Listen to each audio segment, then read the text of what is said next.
Hey everyone, कैसे कि अधिकांश लोग कभी भी वो अचीव नहीं कर पाते जो वो कर सकते हैं, जबकि कुछ लोग बहुत कुछ अचीव कर लेते हैं। यदि आप पूरी तरह से अपनी क्षमता को जान लेते हैं तो आपका जीवन कैसा होगा। आप 6 महीने, 3 वर्ष या 5 वर्ष में क्या प्राप्त कर सकते हैं यदि आप हर दिन अपना बेस्ट प्रदर्शन करें। और ये कैसे अचीव करना है, यही इस बुक में बताया है। जब हम कुछ इम्पोर्टेंट करना चाहते हैं तो हम अक्सर ये मानते हैं कि हमें नॉलेज की आवश्यकता है, लेकिन यह पूरी तरह से करेक्ट नहीं है। उदाहरण के लिए, अधिकांश लोग जानते हैं कि बेहतर फिजिक या बॉडी में आने के लिए आपको लिमिट में खाना चाहिए और अधिक एक्सरसाइज करना चाहिए, और फिर भी लगभग 2/3 वयस्क ओवरवेट हैं। तो ज्ञान समस्या नहीं है, समस्या है एग्जीक्यूशन। ब्रायन पी मॉरेन और माइकल लेनिंगटन ने अपनी बुक द 12 वीक ईयर में कंसिस्टेंट एग्जीक्यूशन से लाइफ चेंजिंग रिजल्ट्स प्राप्त करने के तरीकों को बताया है। ऑथर्स ने कई व्यक्तियों और कंपनियों के साथ उनके काम करने के तरीकों से एक ऐसा फ्रेमवर्क डेवलप किया है जो आपकी प्रोडक्टिविटी को 4 गुना तक बढ़ा सकता है। इन तरीकों को कई सालों के रियल वर्ल्ड टेस्टिंग के बाद रिलीज किया है और इन्हें सपोर्ट करने के लिए साइकोलॉजी और न्यूरोसाइंस के एविडेंस भी हैं। यह दिखाता है कि अपनी प्लानिंग और एग्जीक्यूशन में परिवर्तन करके 12 हफ्तों में वे कार्य कर सकते हैं जो दूसरे 12 महीने में करते हैं। जैसा कि लेखक कहते हैं, बात यह नहीं है कि आप क्या जानते हैं, बात यह भी नहीं है कि आप किससे मिलते हैं, बात यह है कि आप क्या इम्प्लीमेंट करते हैं, और यही मायने रखता है। इस बुक के 4 की पॉइंट्स हैं जो हम आज डिस्कस करेंगे। फर्स्ट, एक एथलेटिक ट्रेनिंग टेक्निक है जिसने इस फ्रेमवर्क को प्रेरित किया है। दूसरा, ईयर को रिडिफाइन करना। थर्ड, एक इमोशनल कनेक्शन जोड़ने का प्रभाव। और अंत में एग्जीक्यूशन सिस्टम खुद। पहली बात, चलिए पीरियोडाइजेशन के बारे में बात करते हैं। यह एक एथलेटिक ट्रेनिंग टेक्निक है जो कि प्रदर्शन बढ़ाने के लिए डिजाइन किया गया था। इसमें 3 सिद्धांत हैं: फोकस, कंसंट्रेशन और किसी स्पेसिफिक स्किल पर ओवरलोड। एक एथलीट सभी स्किल्स पर एक साथ काम करने के बजाय 4 से 6 हफ्तों के लिए एक ही स्किल्स पर फोकस करते हैं, फिर अगले स्किल सेट पर जाते हैं। यह टेक्निक पहली बार 1970 में ओलंपिक के लिए तैयारी के लिए यूएस में इंप्लीमेंट की गई थी। 12 वीक ईयर पीरियोडाइजेशन का एक वर्जन है जो आपके सोचने और काम करने के तरीके को बदलने के लिए डिजाइन किया गया है। यह निर्धारित करता है कि आपके लॉन्ग टर्म गोल्स को प्राप्त करने के लिए आज क्या इंपॉर्टेंट है। आपके रिजल्ट्स आपके एक्शन का एक आउटकम है और वे एक्शंस आपके थिंकिंग की मैनिफेस्टेशन है। इसलिए जब आप अपनी थिंकिंग को बदलते हैं, सब कुछ बदल जाता है। इसका परिणाम है अर्जेंसी और एक क्लियर फोकस उन गतिविधियों पर जो वास्तविक रूप में सफलता को बढ़ाती है। यदि आप रोजाना उन एक्शंस को पूरा करते हैं तो आपको अपने लॉन्ग टर्म गोल्स अचीव करने में कोई प्रॉब्लम नहीं होगी। दोस्तों, बुक का दूसरा की पॉइंट है ईयर को पुनर्निर्धारित करना, यानी कि रीडिफाइन करना।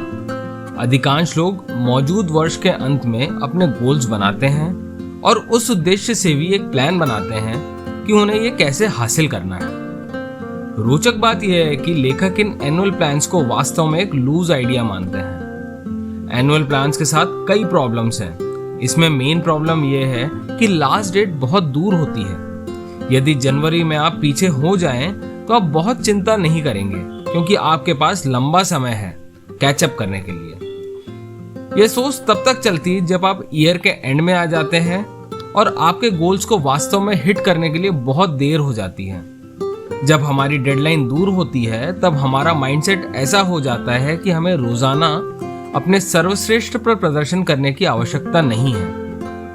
ह्यूमन नेचर ये है कि जब डेडलाइन करीब होती है तो हमारा एटीट्यूड चेंज हो जाता है।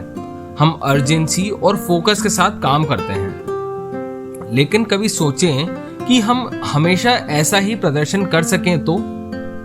इसे अचीव करने के लिए ऑथर्स कहते हैं कि हम ईयर को सिर्फ 12 हफ्तों में रीडिफाइन करें।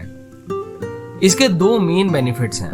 पहला, 12 हफ्ते काम करने के लिए पर्याप्त हैं, लेकिन यह समय इतना छोटा है कि आपको सेंस ऑफ अर्जेंसी की भावना हमेशा होती रहेगी। इसे इस तरह सोचें जब आप लास्ट वीक्स में एग्जाम के लिए पढ़ना स्टार्ट करते हैं। इसका दूसरा लाभ यह है कि न्यू ईयर का एक्साइटमेंट हमेशा बना रहेगा। आप सिर्फ 12 हफ्ते में एक ताजगी से शुरुआत कर सकते हैं और 12 हफ्ते के अंत में आपको एक ब्रेक लेने, सेलिब्रेट करने और रिचार्ज होने का मौका मिलता है। यह रिड्यूस टाइम फ्रेम मदद करता है अर्जेंसी पैदा करने और आपको अकाउंटेबल बनाए रखने में। दोस्तों, बुक में एक इंपॉर्टेंट हिस्सा है लगभग असीमित मोटिवेशन बनाए रखने का, फोकस बनाए रखने का। यह बुक का तीसरा इंपॉर्टेंट पॉइंट लेकर आता है, इमोशनल कनेक्शन। लेखक सजेस्ट करते हैं कि अकाउंटेबिलिटी यानी कि जवाबदेही बनाए रखने के लिए आपको अपनी एक्शंस में एक इमोशनल इन्वेस्टमेंट की आवश्यकता है। उनका कहना है कि इसे करने का सबसे अच्छा तरीका यह है कि आप अपनी छोटी सी एक्शंस अपने फ्यूचर विजन से जोड़ें, एक सपना जो आपके पर्सनल एंड प्रोफेशनल गोल्स को इंक्लूड करता हो सकता है कि हमें अभी इन प्रोसेस पर बिलीव नहीं होता हो, लेकिन कुछ दिन प्रैक्टिस करके हम रिजल्ट्स एनालाइज कर सकते हैं। ऑथर ने यहाँ एक आर्गुमेंट दिया है कि जब आपको किसी कंफर्टेबल या किसी अनकंफर्टेबल एक्शंस के बीच चयन करना होता है, सामान्यतः आपको कंफर्ट को चुनने की इच्छा होती है। आपने कितनी बार खराब मौसम के कारण जिम स्किप किया है? यदि आपके आउटकम में कोई इमोशनल स्टेक नहीं है तो आप कंफर्ट को अपने गोल से ऊपर प्रायोरिटाइज करने लगेंगे। बुक में इसे साइंस के थ्रू भी बताया है। अपने भविष्य के बारे में अनसर्टेनिटी का सामना करते समय आपके दिमाग का एक हिस्सा एमिगडाला नेगेटिव रूप से रिएक्ट करता है। जब आपकी किसी चीज के बारे में अनसर्टेनिटी होती है तो एमिगडाला आपको वह करने से रोकने के लिए कोशिश करेगा, लेकिन एमिगडाला का एक काउंटर पार्ट हिस्सा है प्रीफ्रंटल कॉर्टेक्स। आगे जाके हम इसे पीएफ कॉर्टेक्स बोलेंगे। तो PF cortex goal oriented behaviour में शामिल है। वैज्ञानिकों ने प्रूव किया है कि जब आप एक ब्राइट फ्यूचर के बारे में सोचते हैं तो आपके प्रीफ्रंटल कॉर्टेक्स में एक्टिविटी ज्यादा होती है। स्टडीज ने प्रूव किया है कि आपके दिमाग की स्थिति बदल सकती है। ये न्यूरोप्लास्टिसिटी कहलाता है। लेकिन एक प्लानिंग के बिना एक विजन केवल एक सपना है। और यहाँ आता है final point, execution system. Execution system एक ऐसा सिस्टम है जिससे आप इन आइडियाज को सक्सेसफुली एक वीकली रूटीन में बदल सकते हैं। इस सिस्टम में 4 की पॉइंट्स हैं। पहला एलिमेंट है कि हम उस विजन को कैसे बनाते हैं और उसका उपयोग कैसे करते हैं, जिस पर हमने अभी चर्चा की थी। शुरू करने के लिए आपको नेक्स्ट 1 से 5 साल का एक विजन लिखना है।